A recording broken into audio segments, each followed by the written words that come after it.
This next presentation is an InSAR case study of the Jagersfontein dam collapse. Jagersfontein is an old diamond mine that suffered a consequential tailings collapse on the 11th of September this year. 3 people were reported as killed, but reports on that seem to vary. 40 people were injured and over 800 livestock were also killed. Then later on the 28th of September, there was apparently a second collapse about which not much is known. And then some contextual information from online searches. The dam, well, as you can see here in the optical data, the dam approximately doubled in size between 2010 and 2017. There's no optical imagery between that period, so I can't really say better than that. We also know 2021 was a big precipitation year compared to the previous year. 2022 was a big precipitation year compared to 2021. And there was lots of buttressing that occurred in 2021, judging by changes in optical imagery. And there were reports of overtopping from unverified third-party sources. I'm not a geotech, so it's probably not for me to comment on that. The white polygons shown here in the optical data were drawn by me, based on the post-failure optical imagery. And these are areas where the impoundment was breached.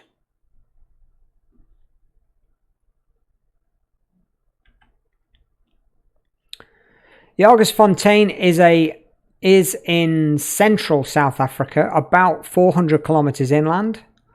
On the right, we can see there are 2 Sentinel-1 footprints covering the area.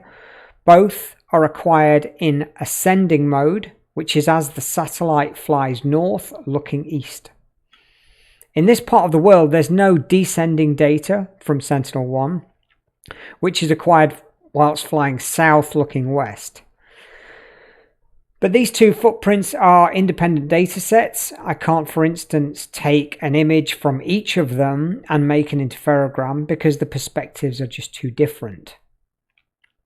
Note also that the data is acquired on completely different 12-day schedules. So it's reasonable to think of them as independent SAR data sets, albeit from the same satellite. This is how the 2 satellite passes view the site. They have fairly similar look directions, 33 and 43 degrees. Because the failure occurred on a south-facing slope, there's no significant advantage of one dataset over the other. The 33-degree pass will be slightly more sensitive to any vertical displacement, but not by much. And you can see the figure at the bottom that shows the data continuity, which is excellent for both passes, with only a single missed image between them. This is non-commercial, freely available data that is collected almost everywhere on the Earth since around 2014-2015. It's lower resolution than we would prefer, with a resolution of 5 by 20 meters, but it's the only existing data there is, and the results are nevertheless significant. The area of interest is reasonably arid, albeit with some vegetation, so we expect the coherence to be decent, but not stellar. When we process the data, we notice that for whatever reason, the 43-degree incidence results had a little less noise, so it's those results that we're going to look at today. This is the precipitation data with 2021 on the left and 2022 on the right. Note a roughly 4 times increase in precipitation for March to July 2022 compared to 2021. And recall that the failure was in September. So I haven't used this information in any way. I'm just trying to provide context which geotechs might appreciate and interpret. Here's a quick before and after shot. This is also just for context, But you can see from the close-up on the right plenty of stress cracks in the surface post-failure, which seem to imply an outward bulging mechanism, which becomes important later on. Like most case studies, this is of course retrospective. I'm not usually allowed to show the real case studies where we detected displacement in advance because my clients wouldn't appreciate that. But even though it's retrospective, I want to make this as unbiased as possible. Something that is quite annoying about many InSAR case studies is when the question is asked, was there displacement at the failure site directly before the failure? But that's really the wrong question. A much better question is, what would have been reported for the whole TSF in the months prior to the failure had it been monitored with InSAR? That's important because I might well find displacement at the failure site, but would it have been significant enough to report and act on? Are there, for instance, hundreds of other similar areas across the site that warrant equal attention? Are there other periods which also show similar displacement? So this was exactly the kind of case that we saw in some of the Brumadinho papers. Yes, there was displacement at the failure site, but no more significant or more progressive than many other similar areas nearby. So as much as possible, I want to avoid that fishing expedition for displacement in a certain place at a certain time, and instead frame it in the context of day-to-day monitoring. So how do we do this but while remaining blind? Luckily at 3VG we have a handy mechanism for this, because the analyses I'm going to show are all automated. No changes were made to the processing chain, and humans were not involved in making these displacement products. We're first going to look at some shorter term analyses and then finish off with a time series analysis. So there's quite a few of these rapid reports. I'll speed up as we go on, but first let me explain some fundamentals about this report. So this is an automatically generated Sentinel-1 rapid report that would have been issued on the 15th of April. It covers the previous 60 days or 6 images, and these reports show the line of sight displacement, so one-dimensional displacement along the satellite's line of sight, using a red-blue heat map. Red pixels are displacing away from the satellite and blue pixels are towards the satellite. And as you'll probably notice, the data here is fairly noisy. Nothing really stands out either to the human eye or to an automated displacement detection algorithm. This is the report afterwards that would have been issued 12 days later. So this also looks back 60 days, and here you can see a black polygon overlapping one of the failure areas, and this is indicating statistically significant displacement in this area. And inside the polygon, the significance is maybe even higher. The way this works is by gathering all of our noise sources together and coming up with an uncertainty for every pixel in the image.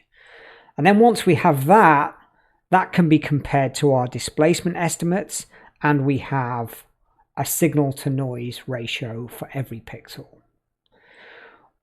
Once you have that signal to noise layer, you can then threshold it and draw contours on it just like this.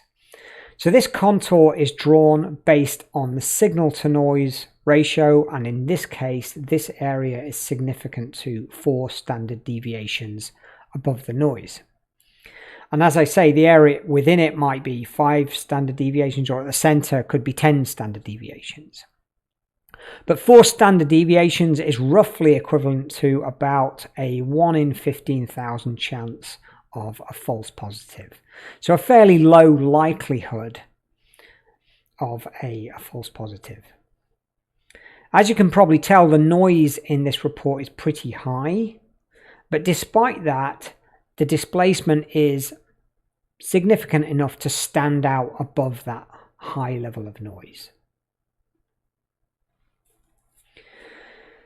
So as I mentioned, because I don't want to cherry pick just that area, here's the whole report to give you an idea of other significant areas.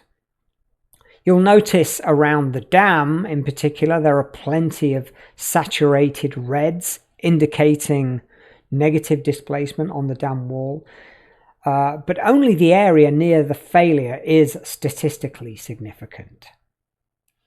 And in this report, there are also two other areas that were detected.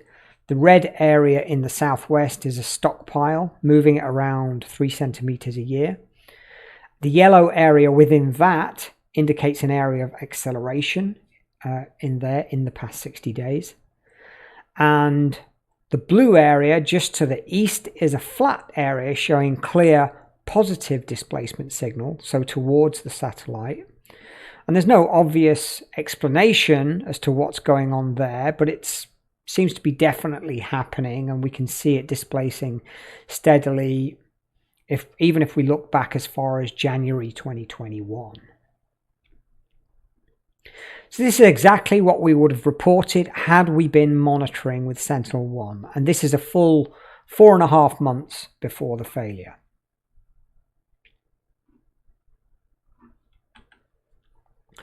The report after that is particularly noisy and has low coverage.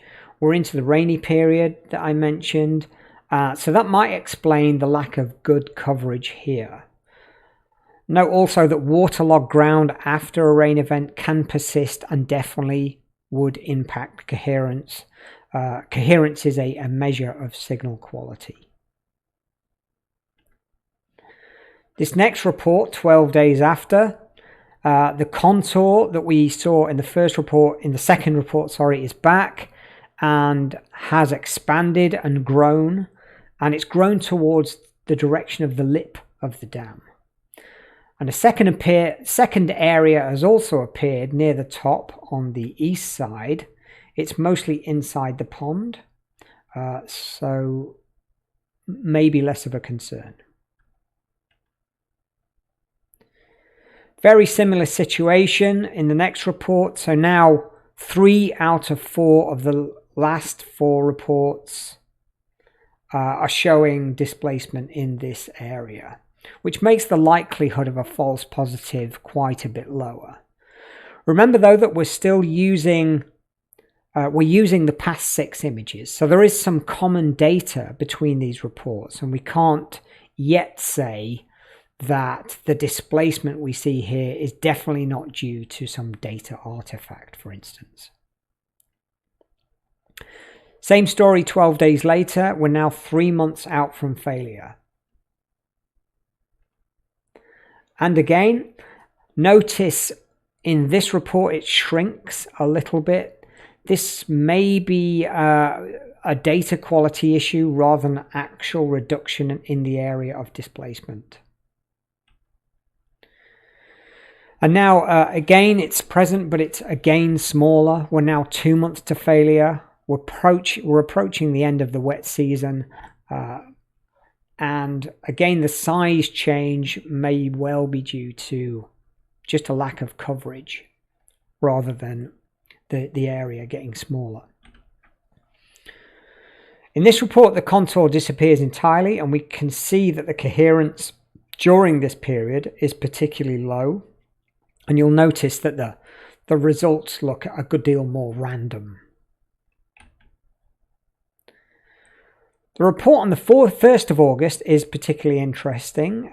So now there's 41 days to failure, and a brand new contour pops up, this time just slightly west, and this is positive displacement towards the satellite. So the only mechanism I can think of that would create this is a kind of bulging effect. if you imagine the way that the satellite is acquiring this, by the satellite flying up the left side of the page, and it's looking down and to the right, and you can see in this area where the contour is that the dam actually curves slightly southwards here, offering a slightly westward facing section to the satellite.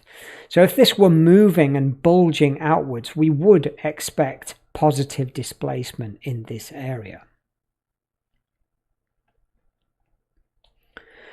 Just under a month to go, and we see the same contour again, now a fair bit larger, and now stretching beyond the foot of the dam. The data is quite noisy in this report, so the contour is broken up a bit, but still well defined as a distinct area of displacement. 17 days out and we have the same contour again. So 3 from 3 now, showing the same effect. And this final report before failure is, for whatever reason, pretty incoherent, not much use. Most of the data around the failure was masked out.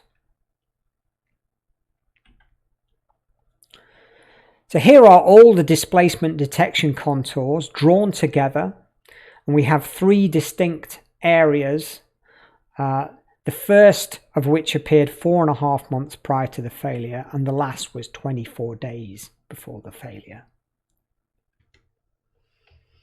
So again, I don't just want to cherry pick the failure area. So again, let's look at all the contours across the whole site. There's 8 distinct areas that were detected over the whole 5-month period that was analysed, 2 of which are on the dam wall and very close to the failure area or overlapping with it. So we can be pretty certain that this would surely have raised the alarm. And we talked about the stockpile and the area next to it in the southwest. They are pretty solid. I'm fairly confident that they're real displacement. I haven't looked into the other areas, but even if they are false positives, which is unlikely, there aren't enough of them to muddy this situation or overwhelm the analysis. The evidence is pretty clear that the dam had some long-standing issues. I want to also briefly touch on how the time series look. This is a 19-month long time series going back to January 2021. Some clients prefer to digest InSAR in this way. They prefer a more complex, detailed representation of the data. Others want the kind of quick fire, rapid report, what happened recently. And then also many want both of these things. And because we're analysing more data here, we have more opportunity to clean up the results. And the acceleration here in the time series, as you can see, is pretty obvious. Also note the yellow polygon, which represents an area of acceleration. So all of the time series in this polygon have a similar kind of acceleration. And this area is in the same spot as the positive displacement contours that we saw in the later rapid reports. The time series on the left starts off, as I say, it goes back quite a bit further, so January 2021, and it starts off fairly flat and then begins to oscillate around September of 2021, so a full year before the failure. And then the much larger acceleration begins in June of 2022, so about 2.5 months before the failure. And that acceleration is very statistically significant and would definitely be reported as such. So here are 3 main conclusions. Sentinel-1 data, despite reasonably high noise and low resolution, reported statistically significant displacement in rapid reports 4.5 months before the failure, and consistently so in the area of the failure. Time series analyses show notable oscillating displacement a year before, but with a reportable large acceleration 2.5 months before the failure. And then I think it's reasonable to conclude that InSAR, had they been using it, could have provided the site with the information they needed to avoid or limit this collapse. Thanks very much.